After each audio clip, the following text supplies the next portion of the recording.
Assalamualaikum warahmatullahi wabarakatuh. Kami dari kelompok 3 ingin mempresentasikan tentang studi kasus perencanaan geometri jalan.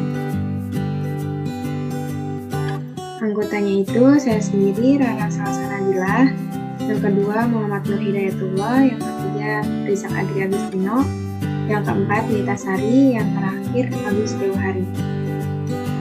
Di sini saya akan menjelaskan yang pertama tentang pengambilan denah kontur.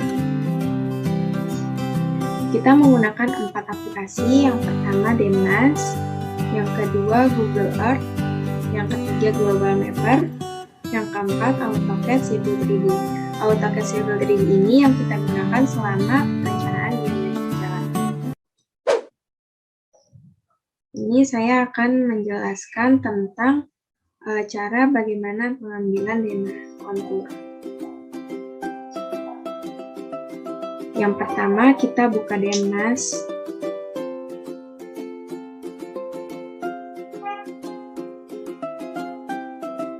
Lalu kita login dulu terlebih dahulu ya, apabila sudah mempunyai akun.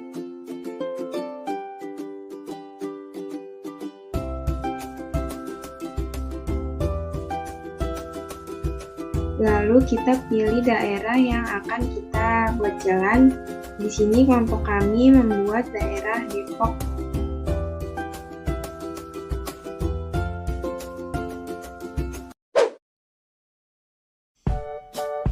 Lalu langsung saja diunduh sampai selesai. Lalu kita membuka Google Earth.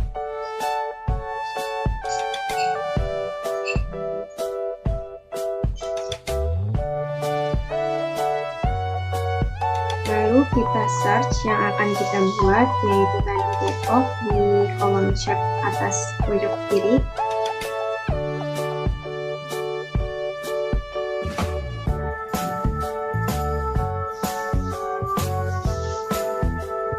Lalu kita buat poligon daerah yang akan kita buat trase jalannya seperti ini, kurang lebih seperti ini.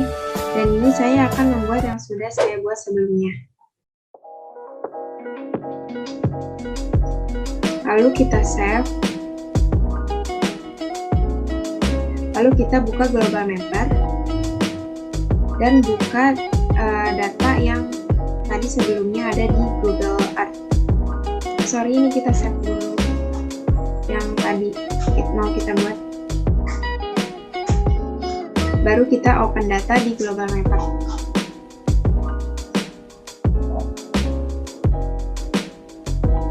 Kita buka data yang dari Demnas terlebih dahulu.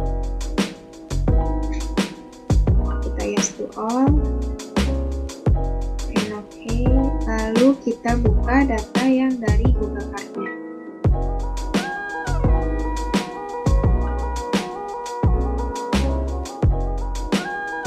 Lalu kita akan buat konturnya seperti ini. Untuk batas areanya sudah di poligon tadi. Kita analisis, generate contour.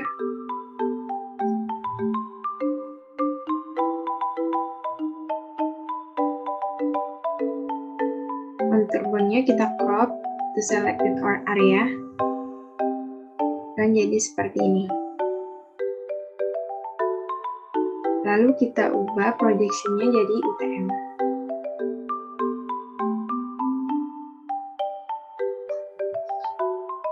Dan langsung berubah jadi 48 zonanya. Lalu kita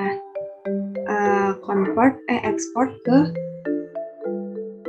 vector or LiDAR format menjadi DWG. Langsung oke.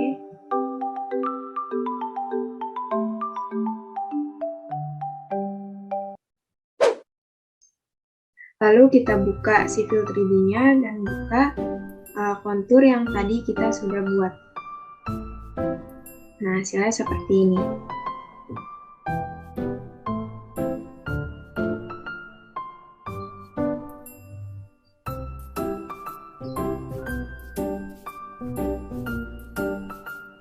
Nah, selanjutnya kita membuat terase jalan menggunakan polyline. Oke, kriteria desain. Klasifikasi perencanaan jalan.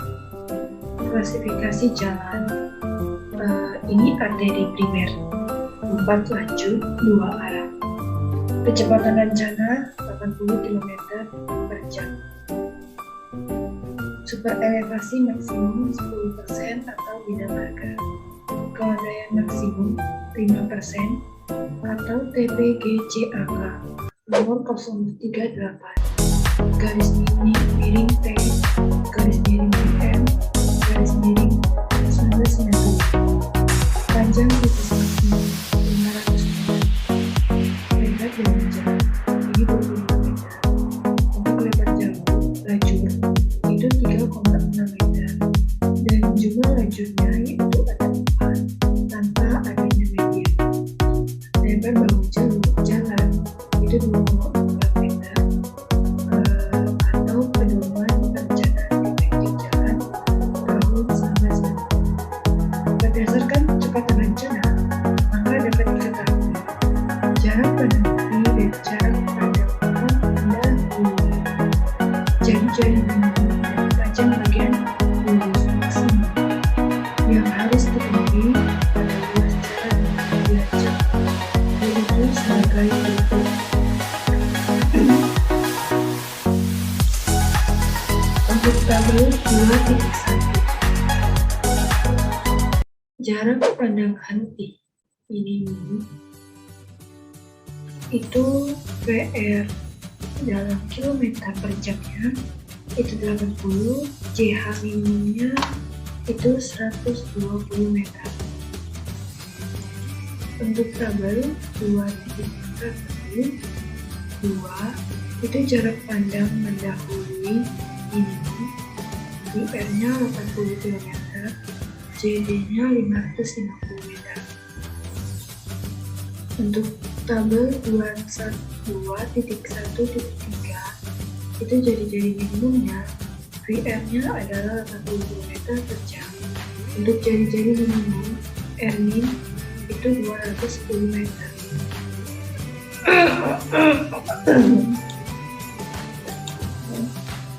Untuk tabel 2.1.3, panjang bagian lurus maksimum.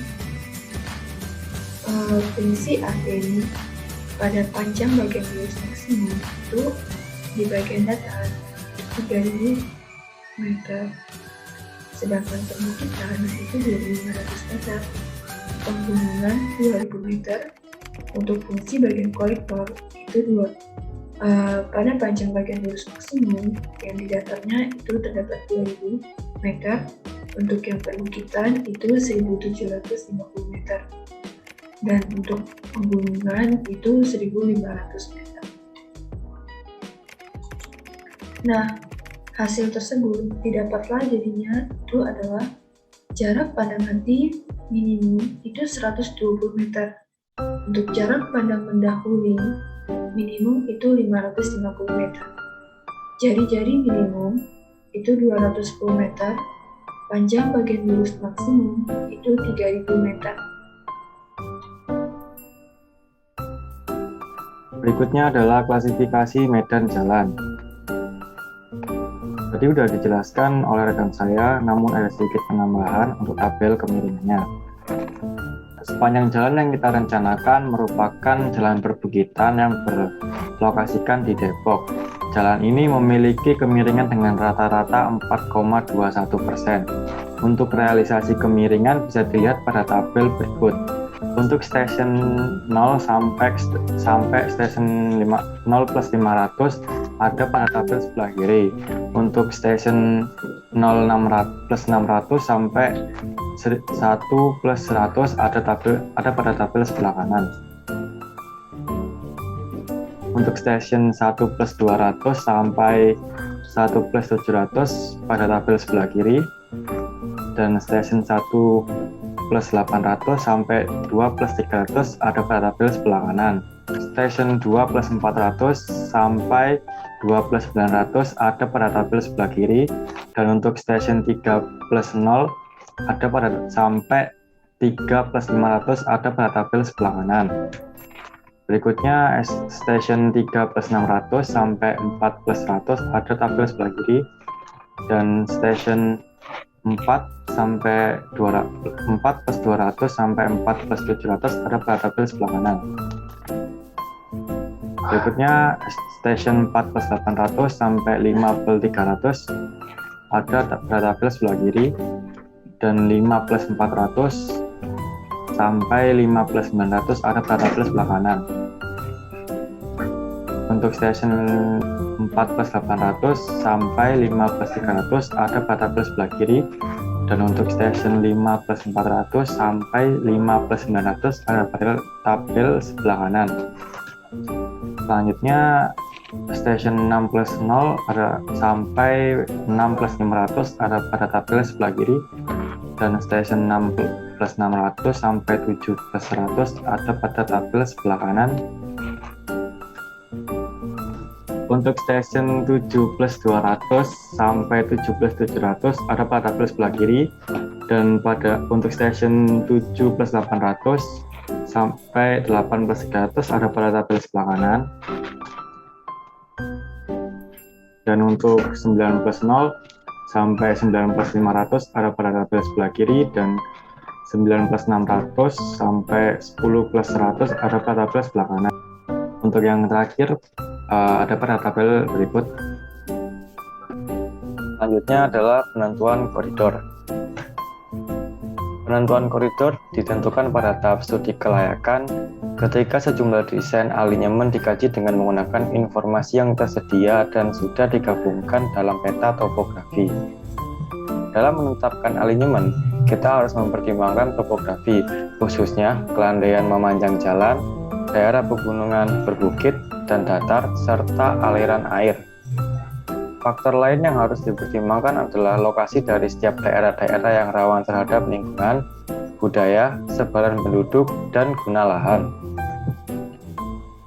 Kemudian kajian koridor, keluaran proses evaluasi medan berupa suatu laporan yang harus dapat mengidentifikasi kelebihan dan kekurangan dari alinyemen dalam koridor yang dipilih. Kondisi geologi diperlukan untuk menghindari alinyemen yang mempunyai volume galian batuan keras yang besar atau volume timunan yang besar, yang berpotensi meningkatkan biaya selama konstruksi. Kondisi topografi diperlukan untuk menentukan fitur-fitur utama jalan sepanjang koridor jalan, terutama bentuk perbukitan dan lembah, serta sudut kelandaian alinyemen vertikal, serta volume galian dan timunan tanah. Penetapan kelandaian memanjang juga memungkinkan untuk mengkaji ulang alinyemen sehubungan dengan penggunaan kemiringan lereng samping jalan. Selanjutnya, di sini saya akan menjelaskan tentang alinyemen horizontal. Alinyemen horizontal adalah kumpulan titik-titik yang membentuk garis lurus dan melengkung sebagai proyeksi sumbu as jalan pada bidang horizontal, atau biasa dikenal sebagai trase jalan. Aspek penting pada alinyemen horizontal yaitu gaya sentrifugal, bentuk-bentuk busur parehan, bentuk-bentuk tikungan, diagram super elevasi, pelebaran perkerasan pada tikungan, dan yang terakhir jarak pandang pada tikungan. Perencanaan lengkung horizontal, di sini kita harus mengetahui medan jalan terlebih dahulu. Medan jalan yang kita gunakan yaitu datar karena kemiringan medan yang kita dapatkan kurang dari 3%. Untuk fungsi jalannya yaitu arteri dengan kecepatan rencana 80 km per jam.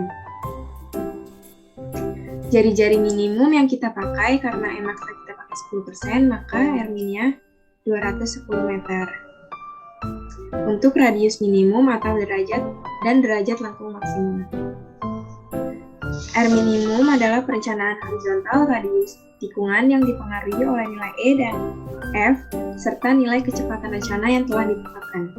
Artinya terdapat nilai radius minimum untuk super elevasi maksimum dan koefisien gesekan melintang. Di sini R-min terdapat rumus Pi kuadrat per 127 dikali Max plus Fmax. R-min sendiri jari-jari minimum, Pi V-nya kecepatan kendaraan, Emax-nya super elevasi maksimum, dan Fmax-nya koefisien gesekan melintang maksimum. Atau bisa juga Dmax, derajat lengkung, bentuk sudut lengkung yang menghasilkan panjang busur 25 meter.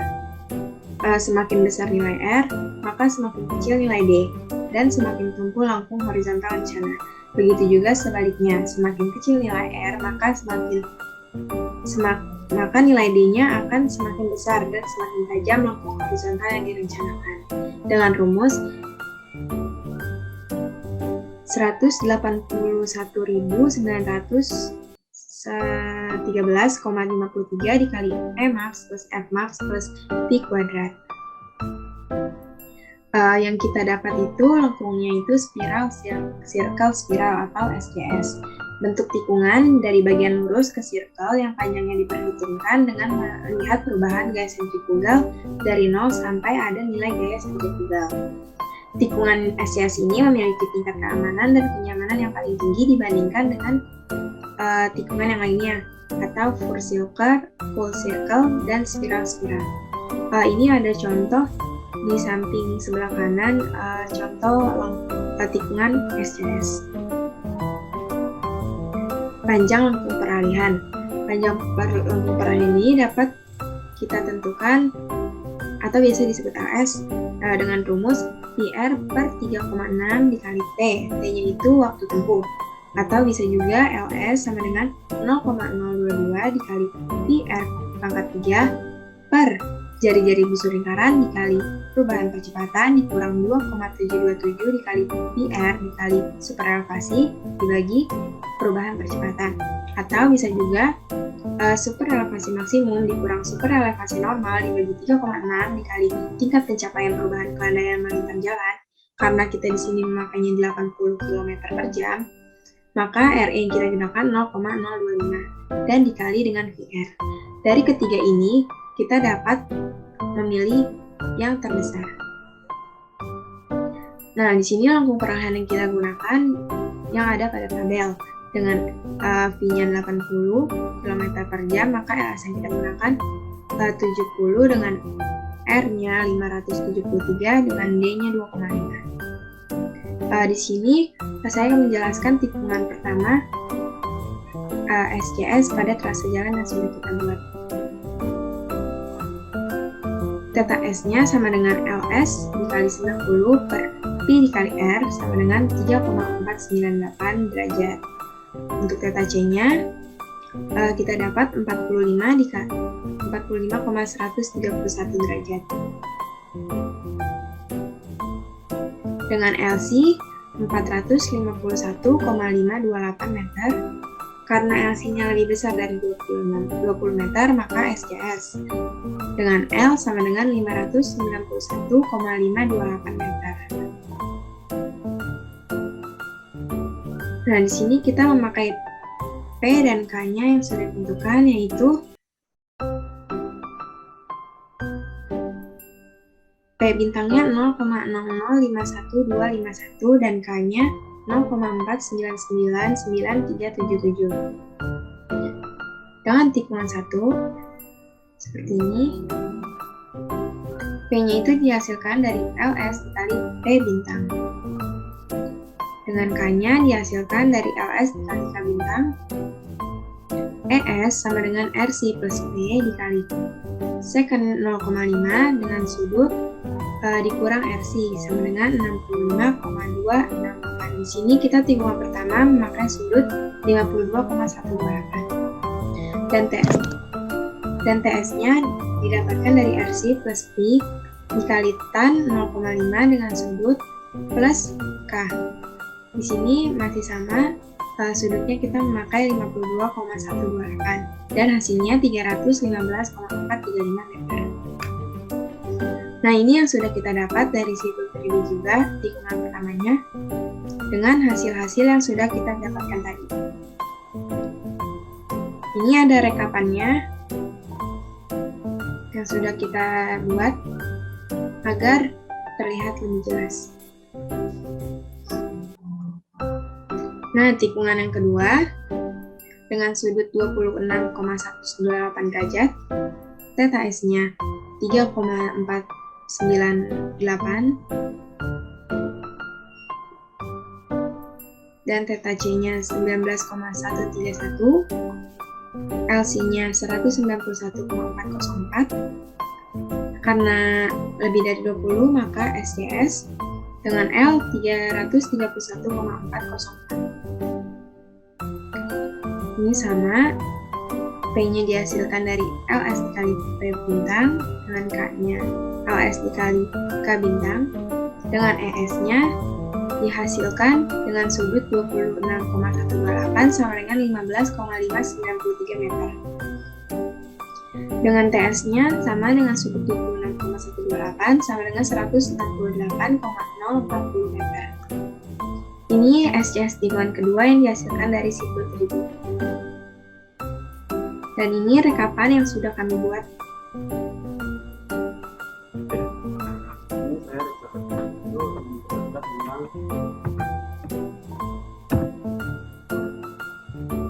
perhitungan jarak pandang itu atau PH. PH adalah PH yang diperlukan oleh pengemudi untuk mengemudikan kendaraan dengan aman, itu melihat adanya halangan di depan setiap titik sepanjang jalan untuk memenuhi JH. JH diukur berdasarkan asumsi bahwa tinggi masa pengemudi adalah 5 meter dan tinggi halangan 15 cm diukur dari permukaan jalan. JH terdiri atas dua elemen jarak yaitu satu jarak pandang. JHT adalah jarak yang ditempuh oleh kendaraan yang pengemudi melihat suatu halangan, bahkan dia harus berhenti sampai saat pengemudi menginjak rem. Dan dua, jarak pengereman. JH adalah jarak yang diperlukan untuk menghentikan kendaraan sejak pengemudi menginjak rem sampai kendaraan berhenti. Nah, berikut perhitungan jalan datar mana JH sama dengan 0,278 kali dr t plus dr kuadrat per 254 ft, di mana JH adalah jarak pandang henti, jarak kecepatan rencana, itu T adalah waktu tanggap ditetapkan, dan MP adalah koefisien gesek memanjang antara ban kendaraan. Dengan perkerasan jalan aspal ini kita menggunakan 0,3 sesuai dengan ASTO 2004. Itu adalah rumus perhitungan jalan dengan kelandian tertentu. Ini ada L. L adalah landai jalan fase melihat sesuai dengan profil jalan yang akan digunakan. Nah, berikut adalah perhitungan tikungan. Terus ada tikungan 1, tikungan 2, tikungan 3, dan tikungan 4. Maka akan terdapat data sebagai berikut: tikungan 1, tikungan 2, tikungan 3, tikungan 4, sesuai dengan awal mulai masuk tikungan sampai akhir tikungan. Dan L adalah landai jalan. H adalah jarak pandang henti dalam 1 meter. Ada kontrol pandang henti itu 75 meter. Berikut adalah perhitungan jarak pandang menyiap, mana D adalah jarak yang ditempuh selama waktu tanggap, D2 adalah jarak yang ditempuh selama mendahului sampai dengan kembali ke lajur semula atau R0. D adalah jarak antara kendaraan yang mendahului dengan kendaraan yang datang dari arah yang berlawanan setelah proses mendahului selesai. D4 adalah jarak yang ditempuh oleh kendaraan yang datang dari arah berlawanan. Mana D1 adalah waktu dalam detik, yaitu 2,12 0,026 dr kecepatan rencana. Ini kami menggunakan kecepatan rencana adalah 40 km per jam. D2 adalah waktu kendaraan berada di jalur lawan dalam satuan detik 6,56 atau 0,048 dr. Itu A adalah kecepatan rata-rata km per jam detik.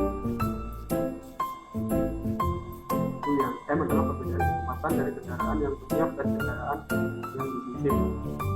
Diambil yaitu 10 km. Ya. Itu adalah perhitungannya. Dalam perencanaan seringkali jarak panjang minyak akan dibatasi oleh kurangnya biaya, sehingga jarak pandang minyak dapat diperbolehkan jarak pandang minyak minimum seperti ini. Elemen vertikal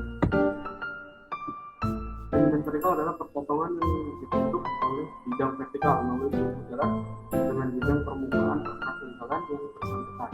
Elemen vertikal terdiri dari bidang elemen yang lurus dengan suatu pelandaian. Elemen vertikal berupa tanjakan, mana positif atau turunan dengan mana negatif. Nah, itu adalah elevasi rencana untuk ruas jalan, di mana itu adalah elevasi rencana badan jalan, dan warna abu-abu adalah kondisi tanah atau konstruksi yang berhubungan dengan jalan. Itu adalah rencana elevasi jalan. Terdapat ada dua artikel garis, yaitu garis warna hijau dan warna merah. Ini adalah warna dari jalan tersebut.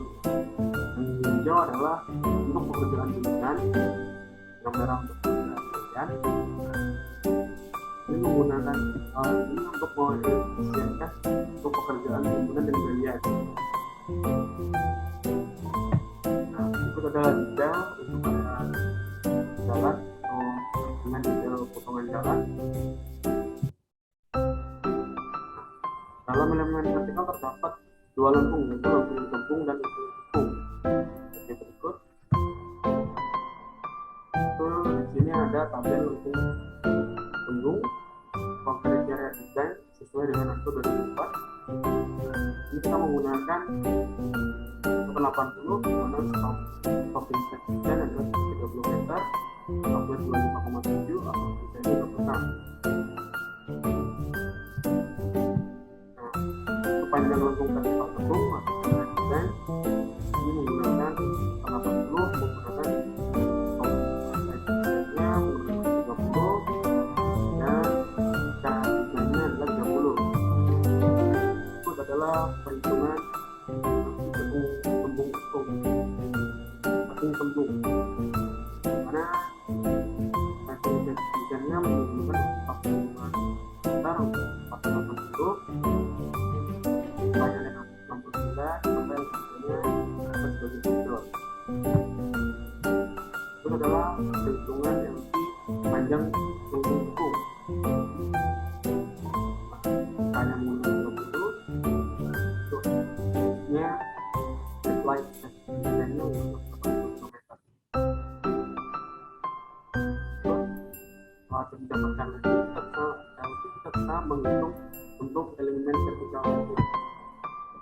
Itu adalah rekap dari perhitungan sejak vertikal mulai dari 5 jadi berikut. Kita bisa mengetahui X, Y, elevasi A, mengatakan atau dulu dan ini untuk aplikasi. Dan untuk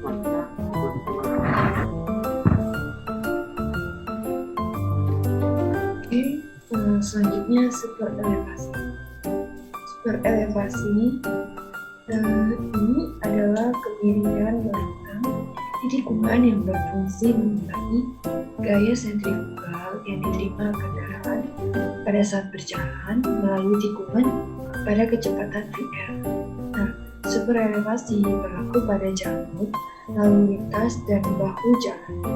Pada setiap tikungan, super elevasi sangat penting untuk dibuat kecuali tangan yang memiliki radius yang lebih besar dari RIN tanpa super elevasi.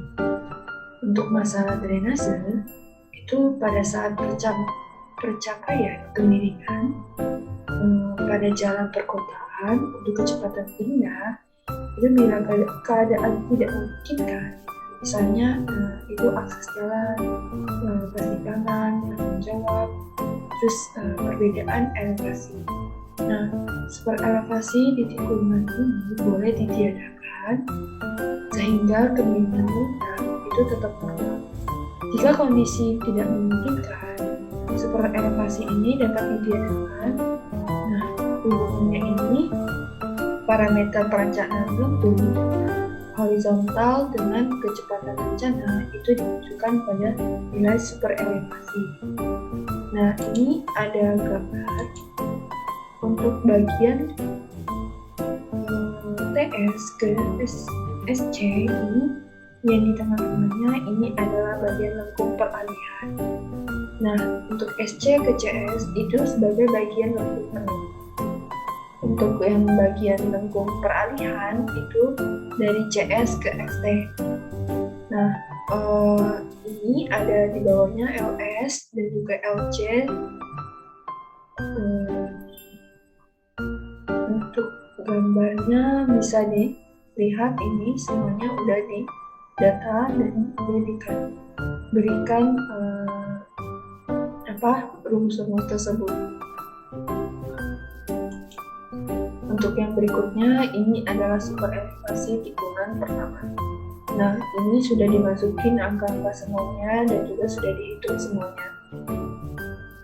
Ini tikungan pertama. Nah, ini untuk yang tikungan keduanya di super elevasi. Masing-masing sudah dibuat dan dicari angkanya masing-masing dan sudah dilakukan pengecekan semuanya. Ini juga untuk super elevasi tikungan 3. Dan juga yang terakhir ini adalah super elevasi tikungan 4. Baik, selanjutnya saya akan menjelaskan tentang pekerjaan tanah dan diagram massa. Dalam perhitungan pekerjaan tanah, cut and fill, maka diketahui terlebih dahulu faktor koreksi kembang susut pada tanah. Berikut nilai faktor kembang susut pada tanah jika diasumsikan tanah adalah tanah sandclay atau tanah biasa. Sini ada contoh tabel yang telah kami buat. Selanjutnya ada tabel kerjaan tanah, dan ini gambar potongan cut and fill atau galian timbun.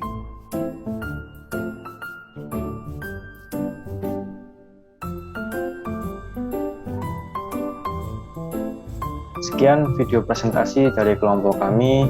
Bila ada kesalahan atau kekurangan, kami mohon maaf. Terima kasih. Wassalamualaikum warahmatullahi wabarakatuh. Fearless.